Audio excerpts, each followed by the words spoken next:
Good morning. It is Sunday.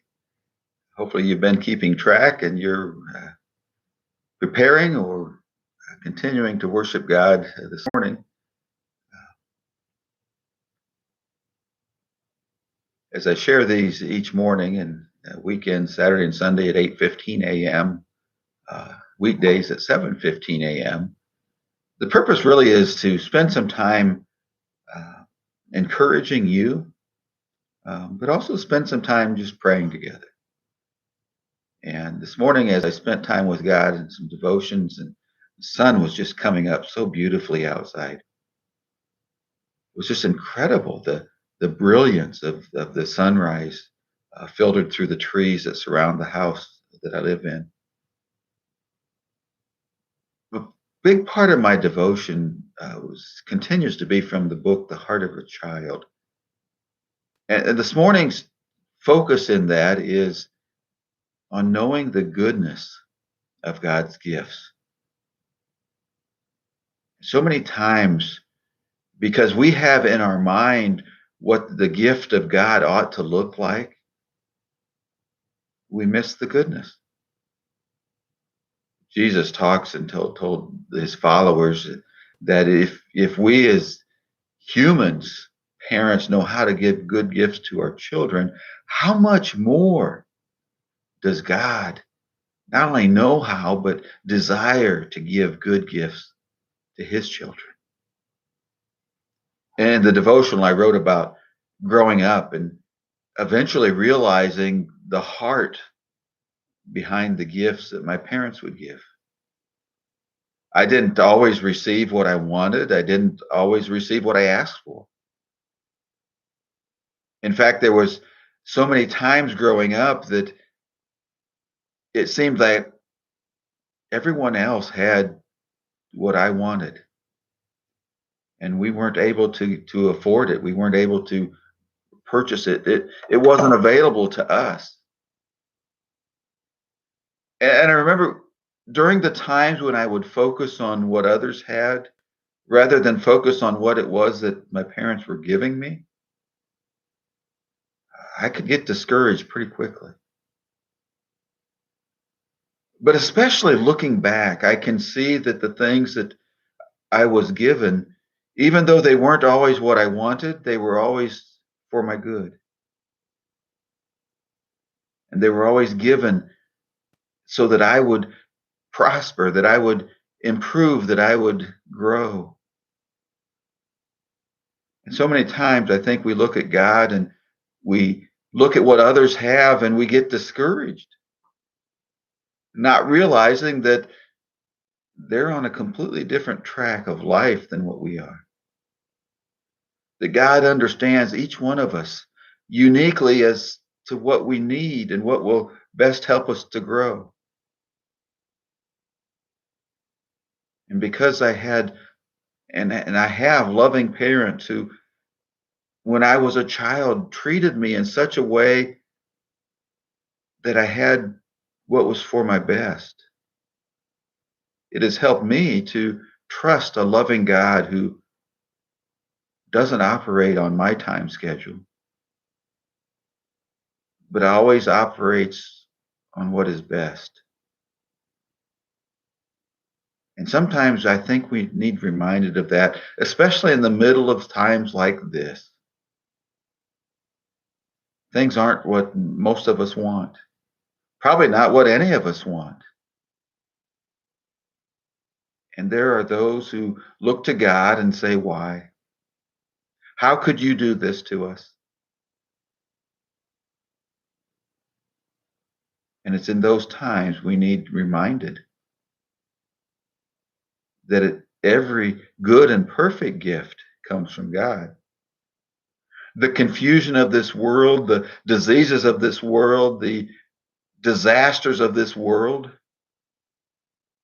they're not of God's doing. God's in the midst of them with us, wanting to give us good and perfect gifts, gifts that will help us to grow. It's interesting, the prayer guide that I write and publish each week this morning's was emailed out about 5:30 a.m. and is posted on the Impact Prayer Ministry Facebook page and website. But this week is focused on perseverance. I had to laugh because it's not a trait that we often pursue. But James writes and talks about perseverance completing its work in us. It's an attribute, a characteristic, a gift from God. And if we were to write out a list of things in the Bible that God describes as his gifts to his people, and then would sort through those as the things that we would want and the things that we would just as soon, if they had to be given, were given to someone else. I'm guessing perseverance would kind of be at the bottom of most of our list as things we would ask God for. And like the old story constantly about not praying for patience because, well, there's really only one way to get patience. That's to be in the midst of a time that requires it. But perseverance is this ability, this gift from God to keep at it, to hold on no matter what, to remain faithful in the midst of troubles. And as Christians, it's this perseverance that completes its work because when we persevere, when we endure, when we are faithful to the end, it's then that we hear those words that I long for. Well done, good and faithful servant. And it's not a longing for the words themselves, it's a longing for being in the presence of the one who will say them, Jesus. And so each day this week, if you follow along with that prayer guide, we're going to be praying about a different aspect of perseverance, about its necessity in our life, and about the areas that we're called to persevere in. And I believe at this time in history, a time when the world is turned upside down by this little tiny virus we call COVID-19.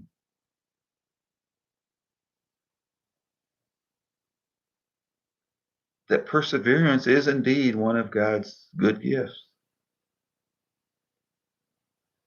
God calls us as his children to keep at it, to keep being faithful, to keep representing Jesus well, to not let the cares of this world strangle us,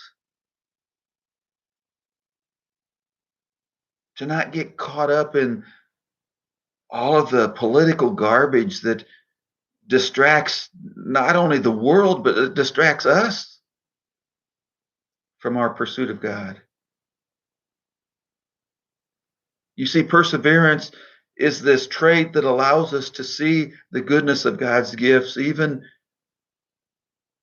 when we're not sure what they are, even when we're not sure when they'll come. I mentioned early in this video, we didn't have a lot growing up, but mom and dad always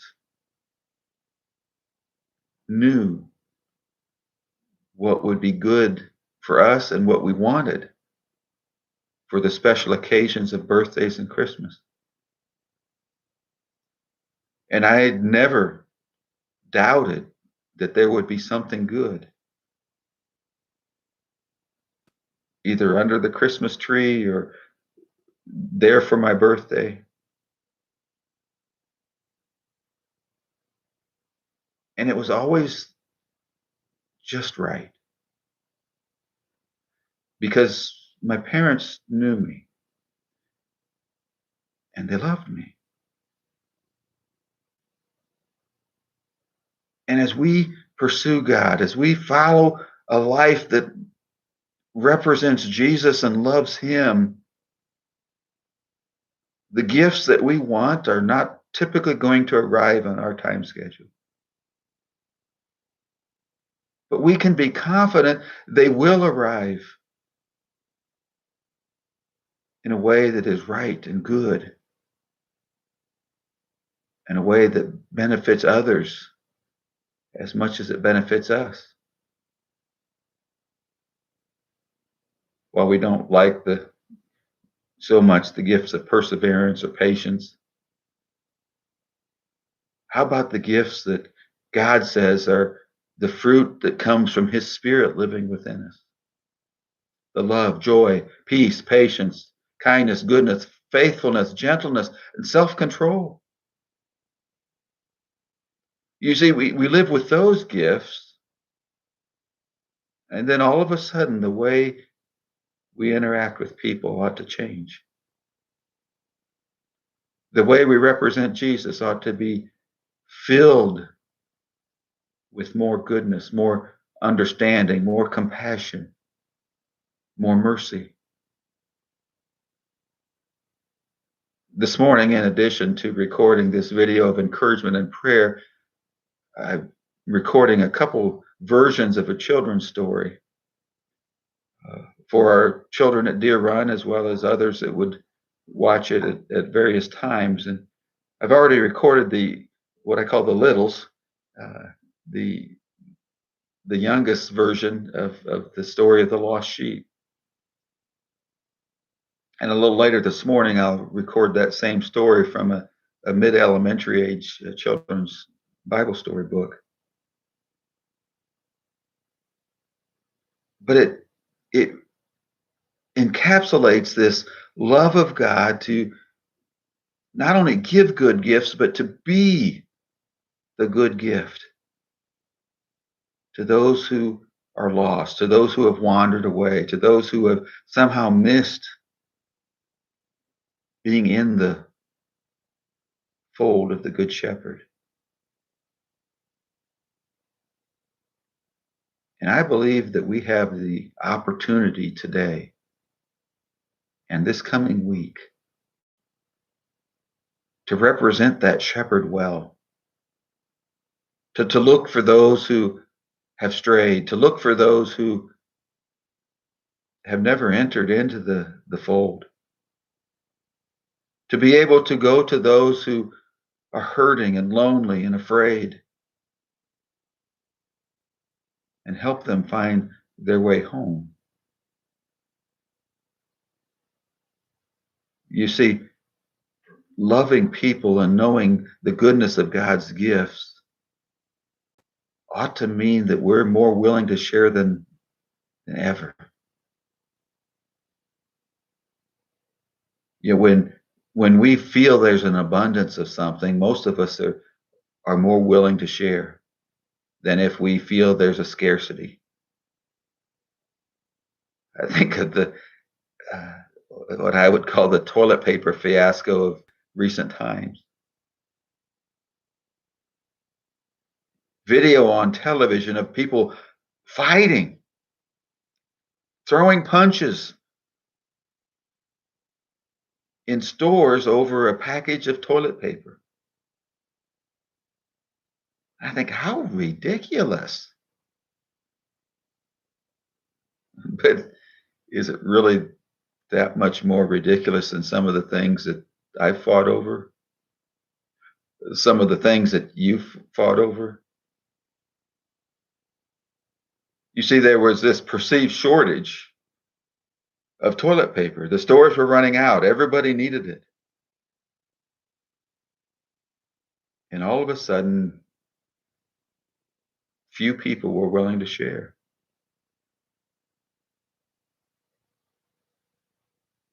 And yet, in normal times, with stores shelves stocked full of toilet paper, and you hear of someone that's run out for whatever reason, no big deal. Here, I've got plenty. Take some. I've been seeing that on Facebook the last few days of people that their supply is getting low and the stores are still kind of hit and miss on whether they have any. And what I see is the representation of the goodness of God's gifts. People saying, well, I've got extra. If you don't find any, let me know.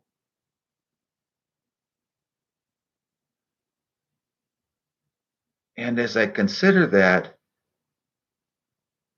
do we keep what we have in regards to Jesus because we don't think there's enough for everybody? Or do we recognize the vastness of his resources and we start to share? You see, the goodness of God's gifts are not just for you and I. They're for all who would accept them. Today, as we spend time worshiping God together from wherever we are,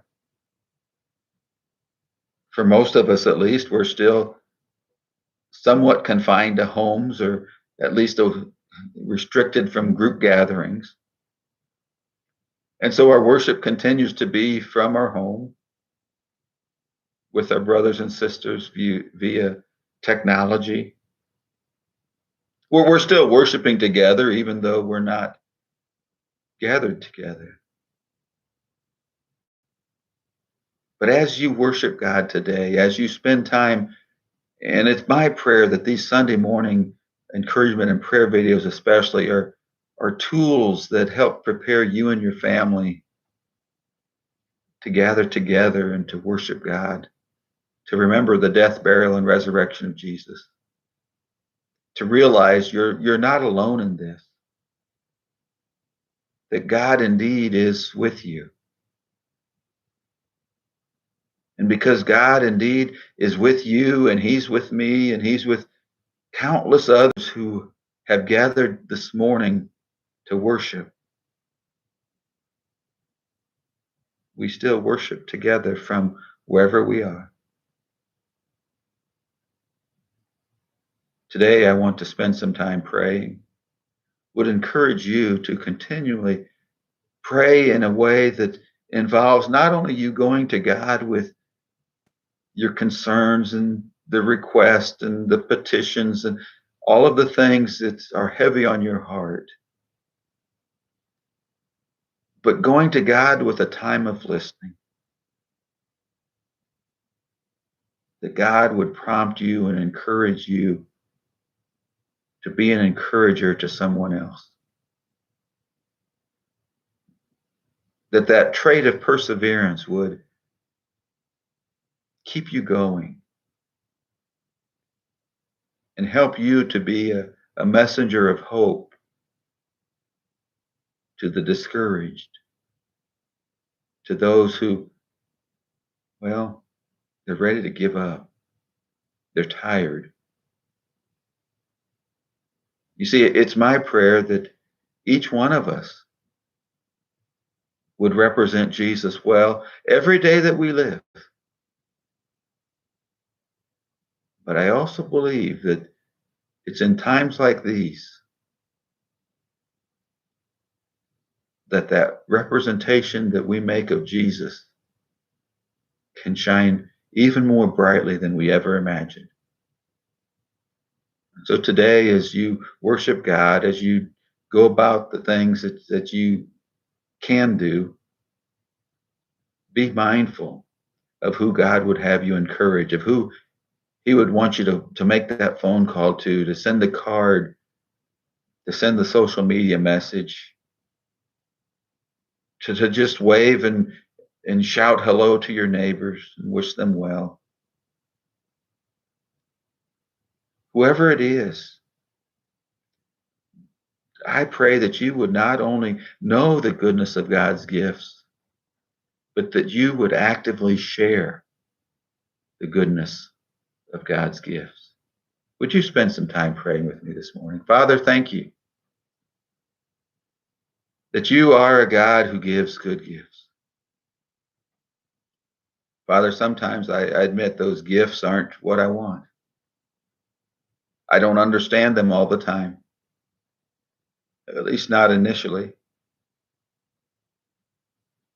But Father, I thank you that no matter what my impression of your gifts are, that I've learned from your word and I've learned from experience that they're always good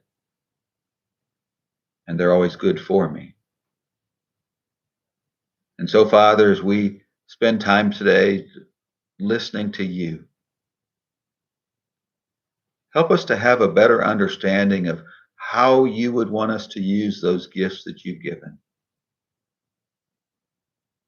Father, there's times you give gifts into my life that I think are just to encourage me, that they're meant for me specifically. And yet, even in those times, the byproduct is always for the good of someone else also. The gift that's meant solely to encourage me overflows into an encouragement of others as I live with greater joy. And yet, Father, I realize that, at least in my experience, the vast majority of the gifts that you've given are meant to be shared.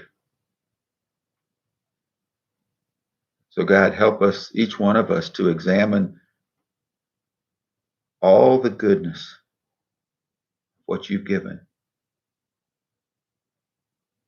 but not to simply examine it in a way of doing inventory, God, but to examine it in a way to see how we can use it to help others.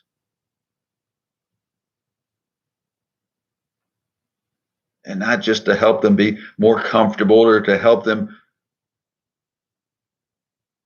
be happier or to help them have more than whatever, but to help them see Jesus.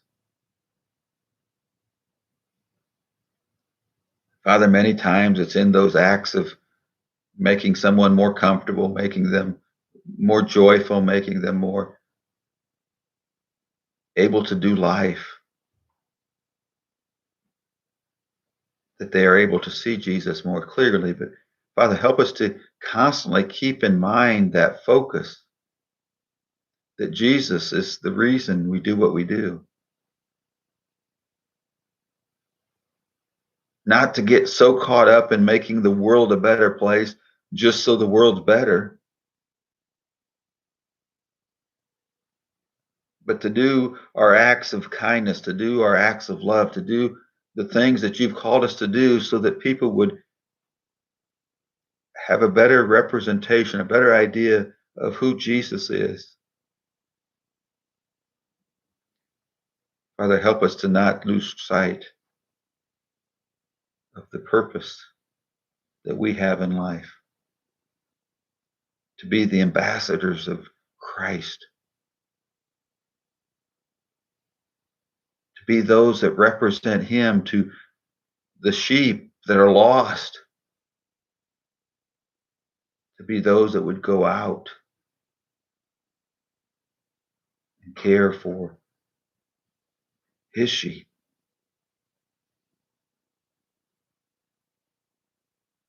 Father, as I pray, I continue to pray each day that you would simply wipe this virus from the face of the earth. That we would wake up one morning and there would be no traces of it, and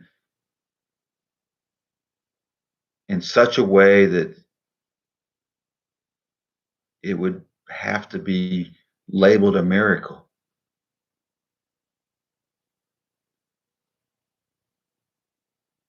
Father, I pray that your people, those of us who live life called by the name of Christ,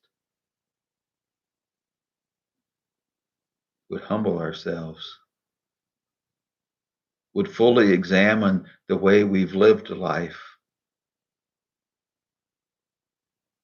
and see if there would be any wicked ways within us that we need to repent of and be transformed away from. Father, I pray for those in the medical facilities that continue to deal with those who are sick, some with the COVID-19 virus, but others that just come in and they don't know whether this is a potential exposure or not.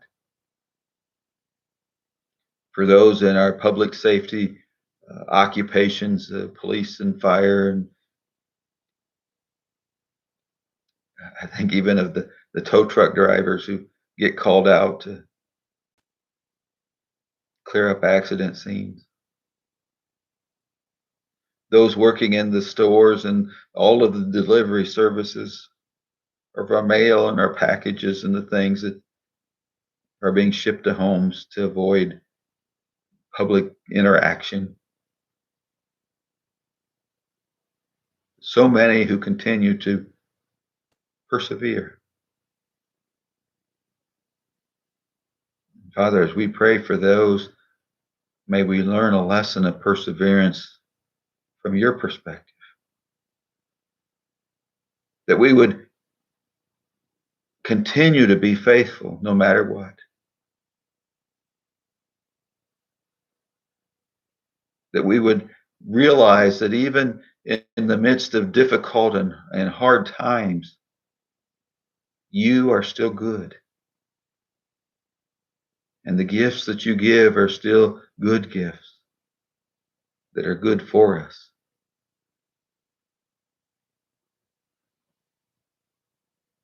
God, just as there's times where the things that we're given that are for our good are not what we want,